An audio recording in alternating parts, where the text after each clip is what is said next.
রোজ গরু বাছুর পালে যায়, আবার সন্ধে হলে বাড়ি ফেরে। একদিন পালছুট হয়ে দুই পালের দুই গরু দুই দিকে চলে যায়। যেতে যেতে হঠাৎ তাদের দুজনের দেখা। তুমি আমার রাস্তার মাঝে এলে কেন? যা বাবা, আমি কখন তোমার পথে এলাম? তুমিও এদিকে দিয়ে যাচ্ছ আর আমিও এদিকে আসছি। সাইড কেটে পেরিয়ে গেলেই তো হয়। তা তুমি এত আস্তে থেকে সরে যেতে পারতে, সরলে না কেন? আমার মনে হয় তোমার মন খুব অস্থির, তাই তুমি উল্টো পাল্টা বকছো। তুমি কি বলতে চাইছো? আমি পাগল? আরে না না, এমন কেন বলবো? আচ্ছা, তুমি আগে বলো তো, এই বিকেলে একা একা কি করছো? তার কথা শুনে কালার মনে হলো সে কালাকে সাহায্য করতে পারবে। আমি দল ছুট হয়ে পড়েছি, রাস্তা হারিয়ে ফেলেছি, বাড়ি ফেরার পথ খুঁজে পাচ্ছি না।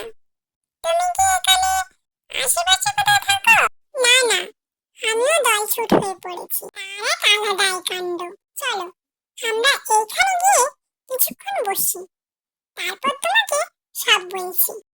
এরপর তারা দুজনে সেই স্থানে বসার জন্য চলল।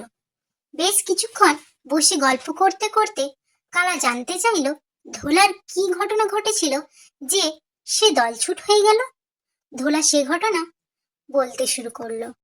আমরা পালে চড়ছিলাম, প্রায় বাড়ি ফেরার সময় হয়ে এসেছিল, আর 1-2 ঘন্টা পরই আমাদের মালিক আসতো আমাদের নিয়ে যেতে। কিন্তু তার আগে হঠাৎ কোত্থেকে একটা বাঘ এসে হাজির। আমি তা দেখতে পেয়ে সকলকে তা জানিয়ে দিই। সকলে যে যেদিকে পারলো পালালো, আর আমি বাঘের মুখে পড়ে গিয়েছিলাম। কোনো মতে জীবন বাঁচিয়ে পালিয়ে এসেছি। তারপর দেখি আমি ভুল পথে চলে এসেছি।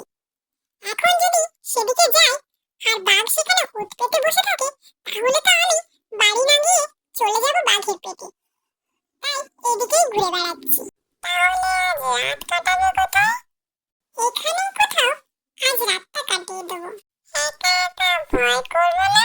ভয় করবে না যে তা নয়, একটু সজাগ থাকতে হবে। আমিও তোমার সাথে থাকবো।